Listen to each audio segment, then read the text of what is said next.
we have on the issue of whether genocide or no genocide, we're all victims. Everybody is being killed. Everybody is dying. So that's why it's important that we must work together. And it is when we allow them have gaps that they penetrate. They don't care who they kill. These are a bunch of evil people that are on drugs. For whatever reason, we must stop the killings. Nigerians must not be killed, or anyone in Nigeria must not be killed for whatever reason. So, sir, our own target is to face them squarely and ensure that we stop the killing. Farmers should go, our children should be safe in their schools, and Nigeria is back to how it used to be before. I think that's very, very important. On the issue of whether 100 days or 6 months, I think it's important that we must make sure that within a very limited time, people should see that things are changing. We're able to achieve that, and we can still do that, and we will do that. All we need is the support. So I want to seek indulgence, sir, that once I take over after 3 weeks, we'll be able to come back, maybe have a closed session, because there are a lot of things that we need to bring to the fore that will assist the members of armed forces and other security agencies. We cannot say it out in the open. There are a lot of gaps that we need to close in. And I think that's very important if we're able to sit down. I'll sit down with all of them, we'll discuss, and then we'll come back again and sit down and show you clearly the roadmap. What is it that is doing? What do we need? What kind of support do we need for us to be able to achieve? I think that's very, very important, sir. On issue of saboteurs, yes, sir. Normally we recruit from the society. So there will always be the good, the bad, and the ugly. But we have a system of identifying such people, and immediately we do that, we take action because we prosecute. The armed forces have standby court martials all over the country. Anywhere you commit, there are offense and there are punishments for it. And I think that is what we are going to do. On sustaining the strength, yes, we're doing that. The system we're adopting is good, and we're going to do that. Engagement of retired personnel is a good idea. We're going to discuss with the services and see. On retirement, you still have 3 years into the reserve. So we can still re-engage those ones that are retired into reserve, those ones that are still fit and capable. Most of us here that are here have spent over 30 years in service, or almost 40 years, because if you look at those that went to NDA, spent 5 years and then 30-something years. There are some that were at NMS, spent 5 years, 6 years NMS, 5 years NDA, and 30-something years. So they put in a longer years, a lot of experience. And I think my advice to the nation is that, beside even the military, even in other aspects of life, these are individuals that monies have been spent on them, time has been spent, they have a lot of experience, they are very brilliant, committed in ensuring that Nigeria develops. So we can also look at other aspects of putting them in some of these boards that we have. Let us utilize them. A lot of them finish, go back and just sit down and not doing anything. And I think that's not good. Having considered the amount of money that had been spent and the experiences they have, I think we should look at the aspect of also bringing them into all some of these boards, and they will be able to bring out some inputs into bringing this into the system. Declaring, let me see, sorry, sir, let me get this. I said issue on negotiation, no negotiation. Nobody's allowed to negotiate. And for the troops, sir, every personnel that is deployed knows why he's deployed. And the 3 things where he's told is this: you are to engage any criminal or any bandit that is armed and is about to kill you. You don't have to wait. Somebody is aiming to shoot at you and you are waiting for order from who? Once you are deployed, you automatically have that responsibility. Or your colleague is to be shot and you know there is no other way of stopping it other if you don't kill the person. Or the community or property you are protecting. These are statutory and they all know it. So if any member of the armed forces is deployed anywhere and tells you that he's waiting for order, he's lying. He's only a coward. There is nothing like he's waiting for any order. The order is automatic once he's deployed because he's briefed before he's deployed. And I think that is very important that we're able to bring that distance.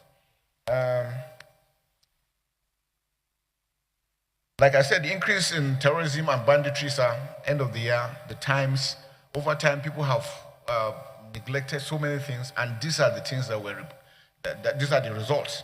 So we must go back to those basics that will do that, working together with the communities, with the local governments, with the state governments, and the federal. Together, if we do that, we're going to look at and we're going to get good results. Whether National Guard or Reserve, then NYC using them, the issue of social media, sir, that's one big area we're having, is affecting the professionalism of the armed forces. And I think areas that we need to look at how we're going to address those things very well is very, very important. Funding issues, like it was mentioned, no country can have everything. So America's budget last year was about $800 and something billion. and they produce the equipment. We don't produce this equipment. For everything we are buying, we buy using hard currency. A medium-range precision missile for a drone, sir, is $100,000. That is about 150 million naira. So once you fire one, 150 million has gone. Whether you hit target or you don't hit target. A ship, a medium-range ship will take up to probably 33,000 liters of fuel, 10 tankers. In 5-6 hours, fuel is finished. So, sir, you can imagine that defense is expensive. And that's why it's important for us to see that we can fund. And we can do government to government. Some of these things, we can get them directly. So I think, sir, those are issues that I think we need to look at. We said 20% non-kinetic will do.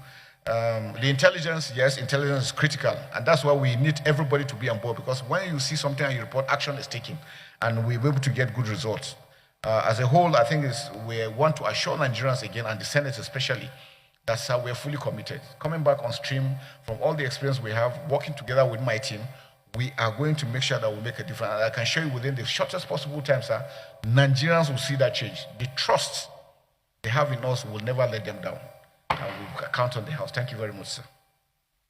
Let me thank the nominee, General Christopher Musa, CFR.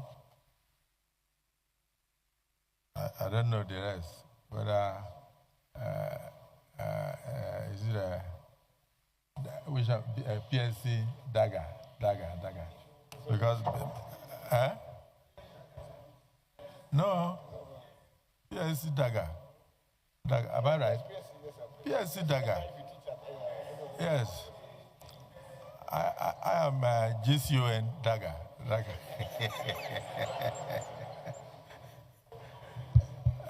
Let me say that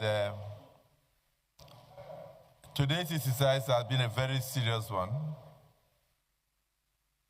And I want to thank the distinguished senators. There is a meeting of North Central going on. There's also a meeting of Northeast going on. There's also a meeting of Southwest going on. There's also a meeting of the committee headed by Senator Bello on foreign affairs, screening the presidential nominees for ambassadorial appointments. These were things that were prefixed, General, before you came. But in spite of how crowded today was, we felt there was need to take you so you can go and join your colleagues to begin to map up the right policies to keep Nigeria safer. And you have observed that there's a lot of expectation of all Nigerians across board, including Mr. President, who nominated you, because of your personnel and your track record.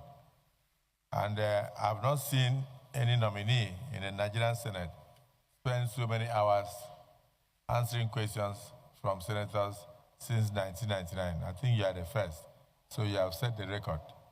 I have some senators here who insist that when they take the floor to speak, I should not stop them. That after all, in the United States, some senators speak for 24 hours.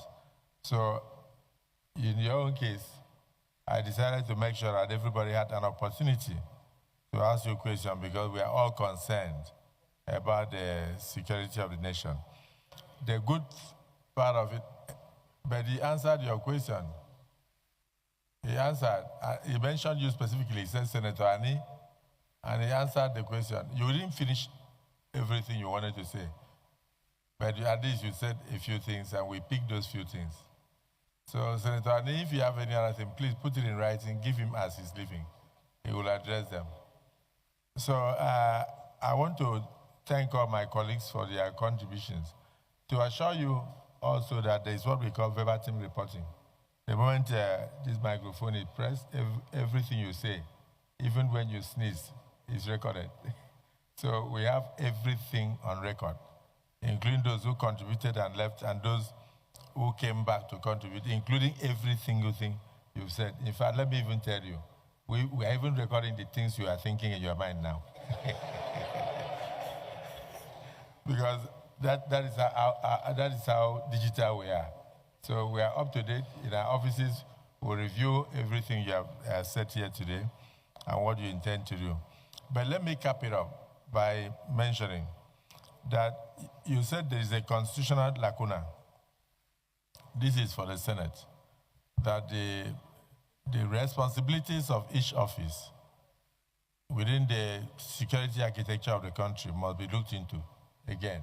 That's what you said, so that there will be no ambiguity. And in order to ensure that there is no single office that acts as an impediment to success, we noted that very, very, very seriously. You have an opportunity to amplify that when we handle the National Security Summit.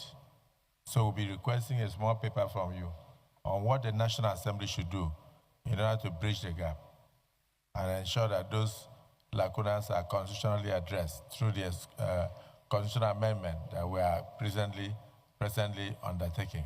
So, and yeah, I know the acts also. I'm sure that's to let you know that we noticed that we're listening to you very keenly. And that, of course, also answered the question as to who gave the order for soldiers to withdraw before the kidnappers entered the school. It's a function of whose responsibility was it to give order to those soldiers because of the various formations. You have too many, yes, you have too many areas. Then you also mentioned something about a database